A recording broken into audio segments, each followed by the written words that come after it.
I'm here with Darren and Stephanie Golka. Darren and Stephanie have now been with Experior for just over a year.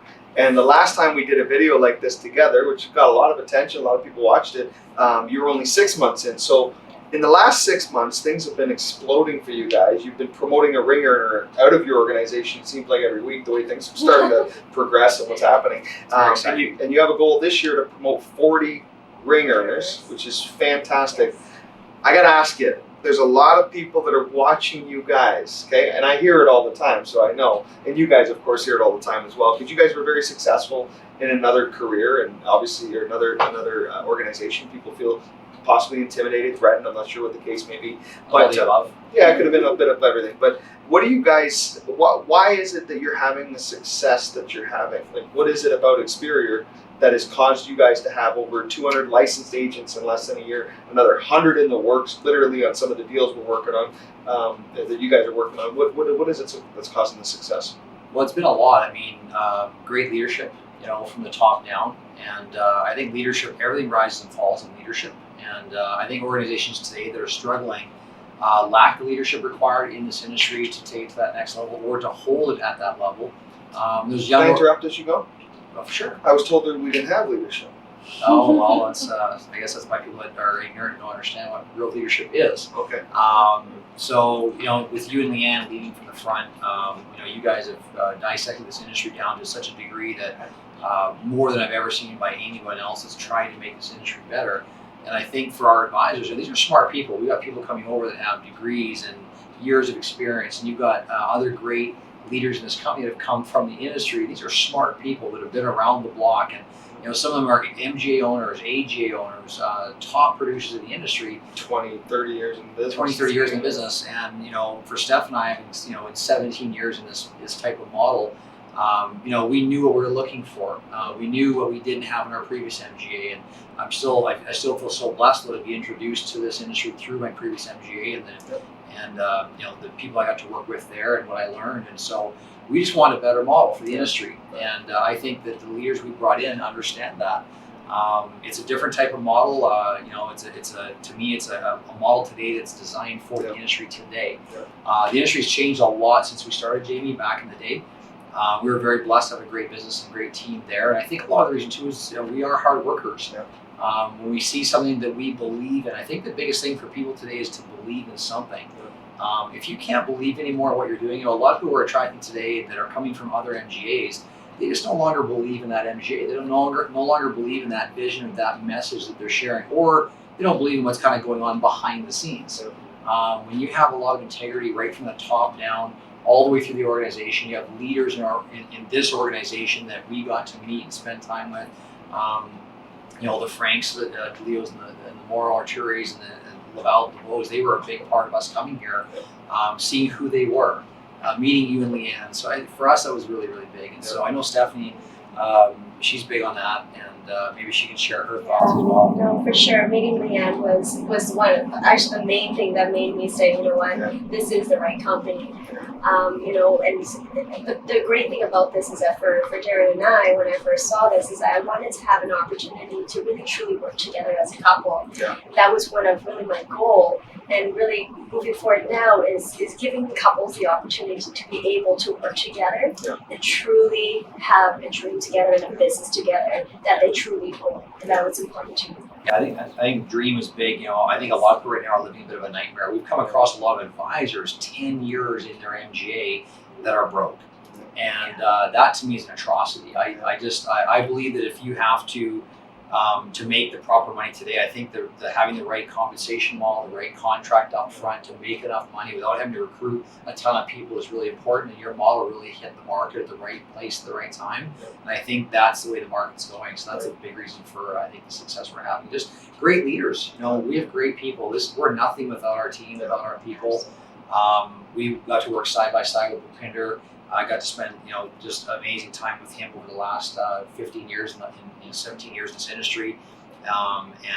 Other great leaders in our team right now. There's so many to mention, but they see what we see. They get what we get. They see what you've built. They're smart business owners and people, and the people we're attracting today that have come out of models where they've had 200 licensed advisors under them, and they've had their own deals. They're coming here, not trying to recreate the wheel because the wheel's been properly created with Experior. So we're just seeing that. So it's exciting. And it was interesting because you guys weren't like some small deal before. I'm only 5'8". I'm pretty small. We're about the same, right? I got you beat. To be exact. Okay. But I'll tell you something. Your income at the peak, your peak month, you made $83,000 in a single month, right? And most people don't even make that in a year. Forget with your company, but within this industry. And your top income rolling 12 was about 680. Is that correct? Yeah. So you had what they would call the 500K ring. Correct. Right. So your assets under management, because I almost want to take the gloves off right now and just share with people what you guys built. Your personal assets under management. What did you have when you sold your code? Yeah, we were around. Stephanie, I don't have her exact numbers, but we were probably around 16 million in money, plus there was insurance monies and car products. So I'm guessing was around 20 million. I talked to our previous compliance officer. He said, yeah, it was around 20 plus million, give or take. And our team your was whole area. It's a tough one to get the exact number, and so my guesstimation on that would be anywhere between 300 to 400 million in assets of everything. It's hard to get those numbers in that model. It was hard to get exact numbers, but we added up a lot of our, ED equivalent titles over there and what they had under their teams and management. So, it was a great number though. I mean, at the end of the day, it's a dream business to build something that great. And we get asked, obviously we're going to talk about, maybe why we left and all that stuff. But well, you must have got terminated. I mean, that's probably the deal, right? Oh yeah, for sure. So what happened? Tell us the truth, because gloves off, here we are. Sure. Because we're hearing things. I mean, we hear everything out there, and I know the facts because obviously we do due diligence things on our part too. It's not like we just, Darren and Stephanie look pretty, we're going to bring them on. No, we did our due diligence. That was one of the reasons, right? That was okay, good. that was a bit not for me, but for her. Yeah, no. But what about? So what happened? What caused you to leave, and why are we sitting here today? 7 years later. Sure. It's everybody in their lifetime has to make decisions that you feel are important for your future, and it may not be popular at the time, or especially when you're in a model like these types of models, and people can become a little bit I guess protective of that model, almost culture has the word cult in it. You can kind of get very enthused about your model, and we defended our model greatly when we were there. And of course, that's what you do, right? And it's like anything. If you're part of a hockey team or a sports team or a church or a business, when you leave there, you're LeBron James, right? He gets traded now. He's a trader, right? And we understand that. It's fine, But I think what's sad is when people so-called leaders or call themselves leaders spin things and say, oh, they had this issue or that issue. We had a full MFDA audit in 2011, I believe. MFDA came in, audited us crazily, went through everything, and several other people on our team. We had a very big team, lots of assets under management. Flying colors, zero issues. So just for the record, for any jokers out there that want to say different, zero compliance issues, zero compliance complaints ever in my career. Left on perfectly good terms. You can't sell your code in that business without being on perfect track record. I did hear some rumblings that they were upset. We went on our Tahiti trip, which is kind of funny because we earned it. Thanks very much for the trip. But then to slag us afterwards and say things is really, to me, it's so belittling of them as people. And I just think that there's too much abundance in the world.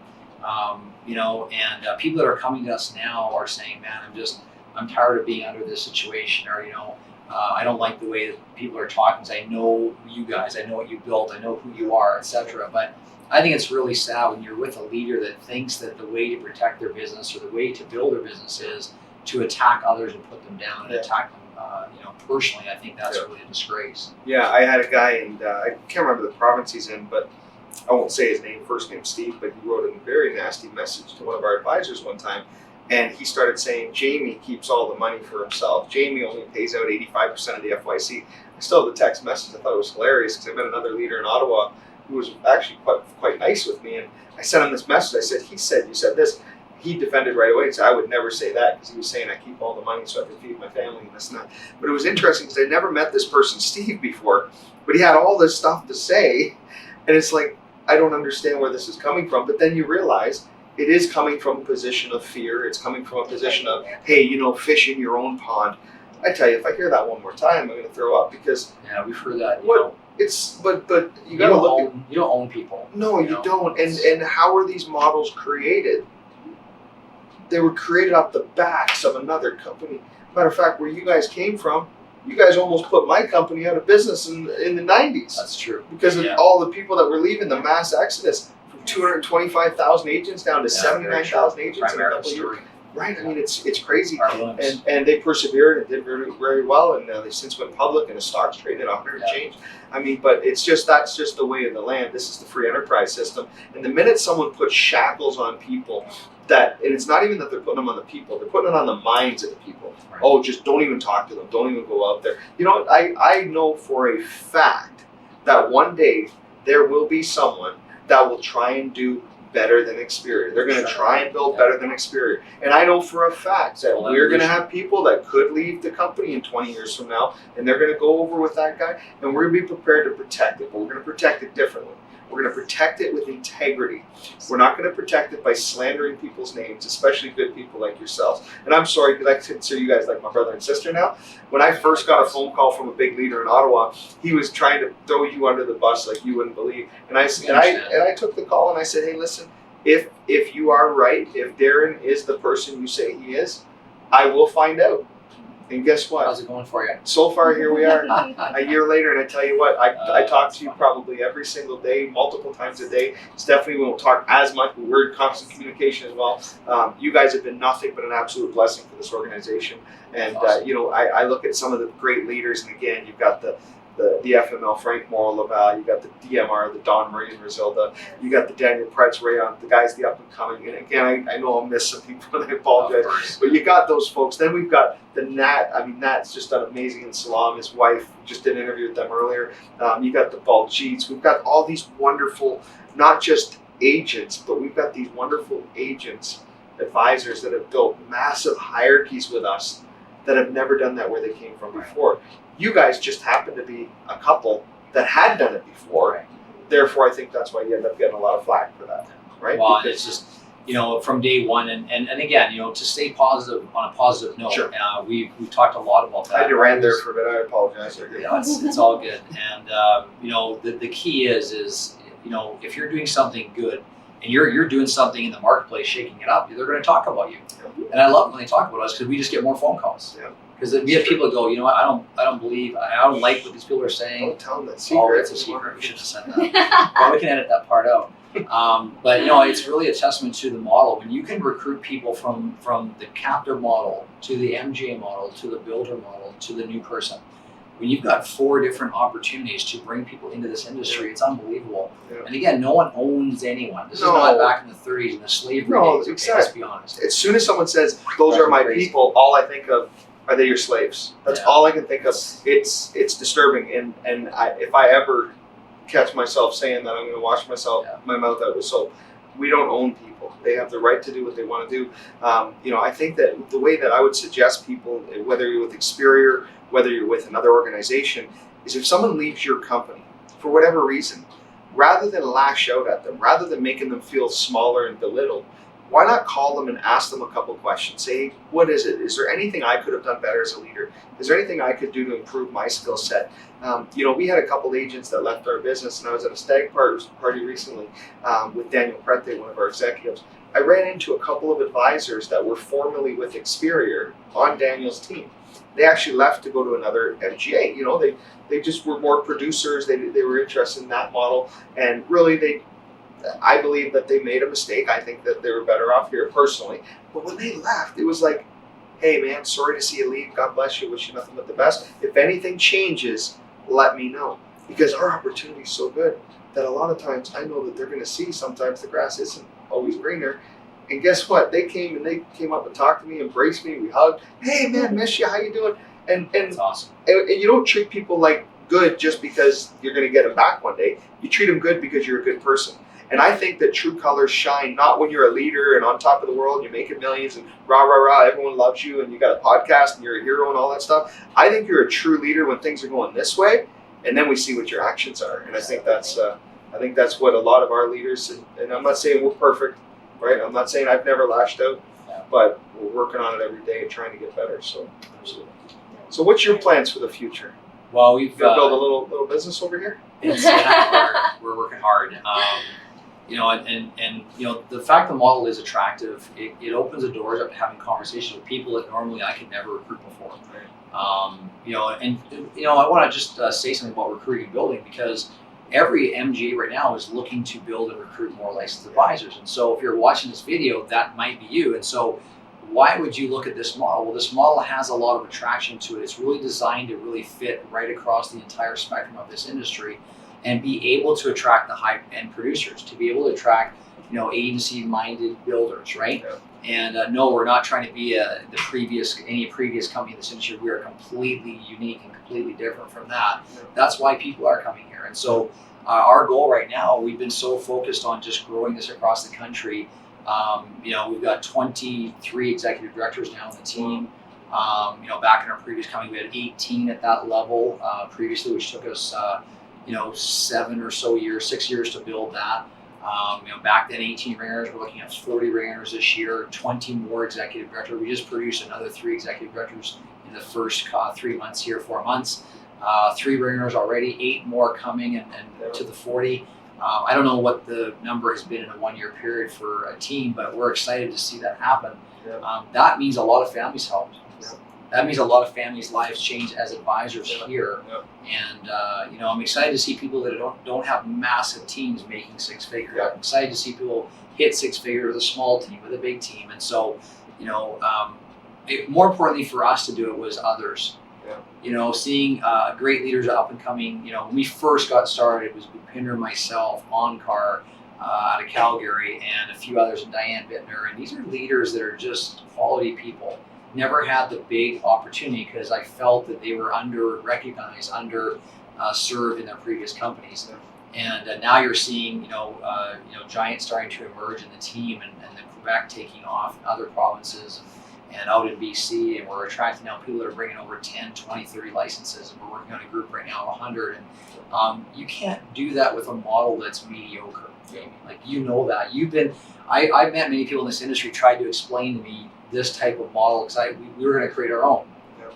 And we decided, instead of creating our own, to, you know, work directly and work with Experior and come together as one company, which was the best decision ever for us. And I think for everybody hopefully involved in all of our team, because the weight of the world's on your shoulders as a leader. If you're watching this and you're an AGA right now, or you're an MGA, or you are a builder, we all know that you care about your people and you care about your own family. So it's a big decision to make a big move. We deliberated for quite a while coming back in the business. You know, it's funny, we had a 2-year buyout on our code, not nearly valued for what it really was. There's a lot of story behind that, not for this interview, but it is what it is. We signed off on it, sold the business, sold the code, left the industry 2 years, decided to come back in. You know, we left peacefully, it was fine, no one said nothing. We came back to the industry, and all of a sudden, now we're this or we're that, and it's all good. I really don't care. It doesn't bother me, because we know we're building and creating. So we're looking at our current 23 executive directors. We're going to double that, we'll triple that, and we're going to help open up the U.S. market. First time in history, by the way, and what I know, that a company like this has opened Canada first and then went into the U.S. market. So if you're looking at opportunity or timing, I don't think it's any better than this in this industry. You know, for Steph and I, you know, it's a dream come true, because this is what we envision to build with quality advisors, not to throw the spaghetti against the wall and see if a few stick concept, but to really, you know, reach out to the key people, to, you know, good, high quality people that we feel can make an impact or difference. But then be able to take that to the U.S. market as well, but really truly help the client first. You know, and that's, you said that from day one. What impressed me about you and Leanne, when we sat in your boardroom in your previous smaller office, very small office, we asked you that question. You said, do what's right for the client 110% of the time. And you know, when we talk about rings and all that, and ED promotions, it's all great, but it really means we've helped a lot more families, because that's where it's at. I tell you, if you know, if this company ever turned into what I saw some companies turn into, Pony. You know, like IRP or whatever that crap is. I mean, insured retirement plan, and it's universal life. disguised as it can do everything for a family. You know, if our company ever turned into that, where it's a one-trick pony, I'm getting off the pony. Yeah. You know, I would never ever condone of that as a leader of this company. I think as an advisor, how do you stop does every it? single person? But the problem is, so many people get so brainwashed into these different cultures, and you know, I'm not naming any particular company. There's multiple great companies out there, but there's also a handful of companies out there that it's like they're just selling one thing. They're narrow-minded, and it's hurting families. Yeah. Like, it's hurting people long term. You look at some of the lawsuits. I mean, right now, there's one company that's got almost $500 million in lawsuits because of the way that these universal life products were sold, because they were sold improperly. There's another one of the big three in Canada. Again, I won't specifically say the name. All you have to do is Google which one. They're right there. But it's like, and it's not that and maybe the company should have been there more to back. I don't know what the case is, but I think it's training. It comes down to training, but I'm wondering, how can you be projecting 8, 9, 10, 12, 15% returns on a universal life product? I get sick when I think about it. And then I think about how great our advisors are. We watch everything that comes through the door. We're vetting things that are coming through. You know, we don't let these games happen just to make a buck. If we wanted to, Darren, because you understand multi-level marketing, Stephanie, we get it, right? Right. If we didn't have our wits about us, we could grow that much faster. Right. If we didn't care so much about doing what's right. Because doing what's right takes extra work. It does. Doing what's right means you have to learn how to do a financial needs analysis. You have to learn about investments properly. You can't just shove them in one product, right? Wow. So that's what I love about the Experior advisors. It's like they're willing to slow the growth, even though we're the fastest growing in Canada right now. But I believe we'd grow that much quicker if we would just be a one-trick pony, but we're not willing to do that. I'm not going to sacrifice doing what's right for families just to be the one-trick pony. Right. I think what we're hearing from a lot of our advisors and people coming over is they're excited to learn how to be a proper, full financial advisor. Yeah. They're excited to have a multitude of provider companies that can give us all the products that we need. Yeah. They're very excited about all of that, and that's what's exciting for us, is that we're seeing this happen and it's coming, coming to fruition. Yeah. And that's been a big part of the success story here. And so we're just so excited for the future. So many of our leaders are excited. All the cities that we've got to still open up yet, all offices we have to open up. It's just haven't even scratched the scratch on the surface. That said, the Times says that you have a Rios call coming up. Yes, we do. Right before you do that, what does Correct. Rios stand for? Rios is recognizing each other's successes, Okay. and also stands for Rings, Executive Director Promotions, opening up offices, and the S stands for the shares and the ownership. So it's a really neat concept that we created called Rios, and get your people to Rios, get to Rios yourself. Get the ring, get to ED, get your office opened up, and then have shares in this great company. So Right on. Awesome. Well, I'll tell you what, it's a pleasure working with my brother and my sister here in business. And if anyone's got anything to say about them, you're gonna deal with me too. Appreciate you guys. Awesome. Thank you.